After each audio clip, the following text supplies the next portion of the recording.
Ah, the good old 70s. Do you remember what your house looked like then? Allow me, Marshall, to refresh your memory. From shag carpeting that felt like walking on clouds to the mesmerizing patterns of wallpaper that hold stories of the most vibrant era America has ever seen. We're diving into the heart of what made those homes stylish and oh so memorable. So grab your bell bottoms and get your favorite disco beat going as we pay a visit to your home in the 1970s. Linoleum flooring. Linoleum was a household regular in every suburban home back in the day, especially in the 70s. For the younger folk too young to know what linoleum is, let me paint a picture for you. First off, linoleum had a texture that wasn't like any other flooring material. When you walked on it, there was a sort of soft yet slightly bouncy feeling under your feet. It wasn't as hard and cold as tile, and it wasn't as plush as carpet, but it struck a balance that was perfect for home use. Second, it was pretty durable. It could take a beating from the hustle and bustle of a busy household, especially when kids like me were running around all the time, and cleaning it was a breeze. A quick sweep and mop, and those linoleum floors would shine like new. As more and more women started working outside the home, flooring companies pitched linoleum as a kind of flooring that didn't need regular waxing. This meant that the stay-at-home moms and working women could skip the tough job of waxing the kitchen floor. Now, while texture and durability is good and all, it was the patterns that made linoleum the superstar that it was. They came in all sorts of designs and colors. Floral patterns were very popular, with big, bold blossoms scattered all around the kitchen floor. Some folks had linoleum with intricate and colorful geometric designs that could make your head spin if you stared at them too long. And don't even get me started on the fake brick patterns. And you know, linoleum was also pretty darn affordable in a time when budgets were tighter. Families looked for practical and cost-effective solutions, and linoleum fit the bill perfectly. It was a way to make a home look hip without breaking the bank. Pyrex dishes. No 70s kitchen was complete without a set of Pyrex dishes. Pyrex was a type of glass cookware that were simply a marvel of their time. You see, back in the day, most cookware was made of metal or earthenware, which could crack or break easily, and they couldn't always withstand extreme temperature changes. But Pyrex was different. It was made from a special type of glass called borosilicate that was known for its durability and resistance to heat. This meant that you could use Pyrex dishes to bake Nana's special pies, casseroles, and all sorts of delicious dishes without worrying about them shattering in the oven. Pyrex dishes came with a charm under the lid, and you could get them in different sizes and shapes, all of which came in a unique design. Some had colorful patterns, while others were simple and elegant. The ones we had at home had these groovy orange and dark yellow arches around the casserole. I know they're still around today, but the Pyrex you see today is way different from the ones before. They just don't make them like they used to. Vinyl tablecloth. Life was a bit messier back then, with the whole family gathering around the table for hearty meals and lively conversations. So having a vinyl tablecloth meant that spills and crumbs could be easily wiped away, leaving the table looking fresh and clean. A simple wipe with a damp cloth and the table was ready for the next meal. Just like linoleum and Pyrex, vinyl tablecloths came in a wide range of colors and patterns. You could find everything from simple solids to intricate designs that added a pop of personality to our dining spaces. Our tablecloth at home had cheerful floral patterns, while my neighbor Tommy's mom went for a more geometric motif. It was a way to showcase your style and make the table a bit more inviting. Beanbag chairs. Beanbags. They were insanely comfortable. You could plop down on one of these babies and it would mold itself to your body, creating a cozy and snug little nook. It felt like you were sinking into a soft marshmallow. But it wasn't just about how soft it was. Beanbag chairs had that it factor that fit perfectly with the times. The 70s had disco, tie-dye, and bell-bottoms, and beanbag chairs fit in with that very spirit. They were perfect for lounging, reading, or even taking a nap. And let's not forget how much fun they were to throw around. Just be careful not to blow a hole on the side from jumping on it too hard. Enjoying our little trip down memory manor? Haha, get it? Oh, come on. That joke deserves a like.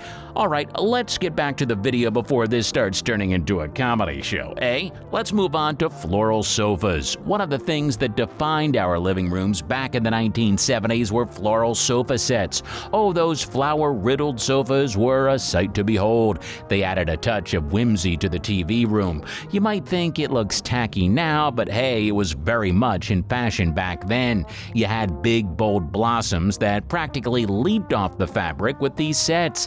These sofas weren't just pieces of furniture, they were statements. They said, "This is a home that embraces beauty and celebrates life." Looks aside, these floral sofas were comfortable too. The plush cushions and soft upholstery made them the perfect spot to lounge and relax after a long day. And let me tell you, sinking into the cushions of a floral sofa with my feet propped up the matching ottoman made me feel like Mother Nature loved me.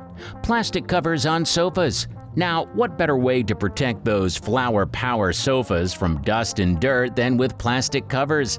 Now I can see those weirded out looks on your faces, but let me explain why we, or more specifically Grandma, did. See, back in those days, the idea of preserving and protecting our furniture was a big deal. We wanted to keep them looking new for as long as possible, and that's where the plastic covers came in. The plastic covers were essentially clear fitted sheets made of vinyl or some other type of plastic material. Sure, they weren't the most comfortable things to sit on, but it was better than getting grime all over the sofa. These plastic covers acted as a shield against spills, stains, and even a crease or two. Imagine a family gathering or a holiday celebration. Lots of people coming together, kids running around, and inevitably the possibility of accidents or spills. The plastic covers were like a protective layer, ensuring that our beloved couches remained in pristine condition. Now, I'll admit the plastic covers could sometimes be a bit noisy and definitely not the coziest thing in the world, but it was a small sacrifice for the peace of mind they brought, and that you can't put a price on it. Looking back, it might seem a bit out of left field for you, especially in an era where furniture styles and materials have evolved so much, but those plastic-covered couches were a part of our homes, just as much as the actual furniture was. Patterned wallpapers. The 1970s were a time of self-expression and individuality.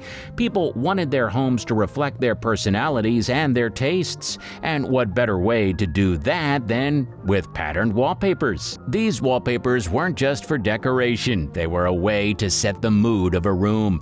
If you wanted a cozy retro vibe, you might go for earthy tones and abstract patterns, but if you were feeling bold and adventurous, you could opt for those psychedelic swirls and bright colors that were all the rage. Now, I won't lie to you, as much as we loved those pattern wallpapers, they did ask for a bit of work on our part.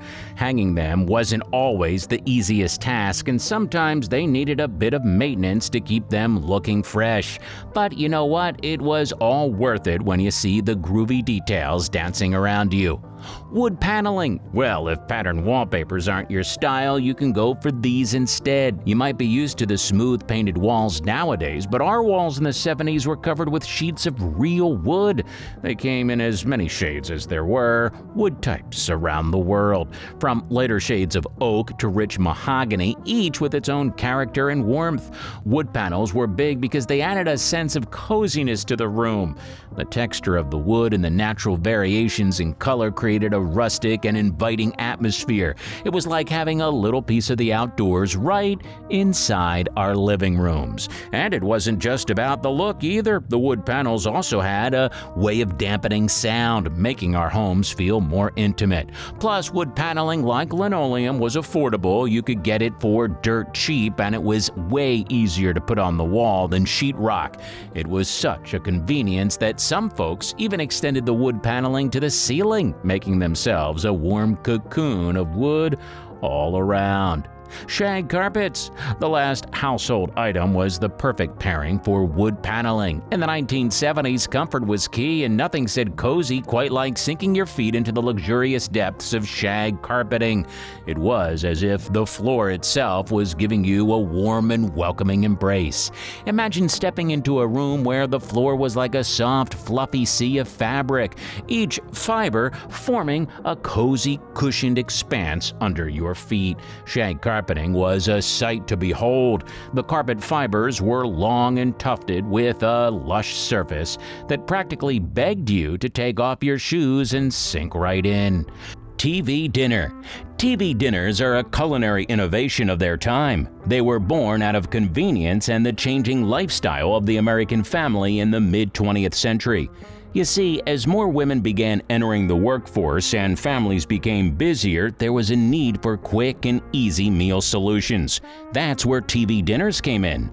These dinners were pre-packaged, frozen meals that came in a convenient aluminum tray, complete with compartments for the main dish, vegetables, and sometimes dessert. They were designed to be cooked in the oven, and the best part was that you could enjoy them right in front of the television while watching your favorite shows. It was a perfect match for the rise of television as the primary form of entertainment in many households.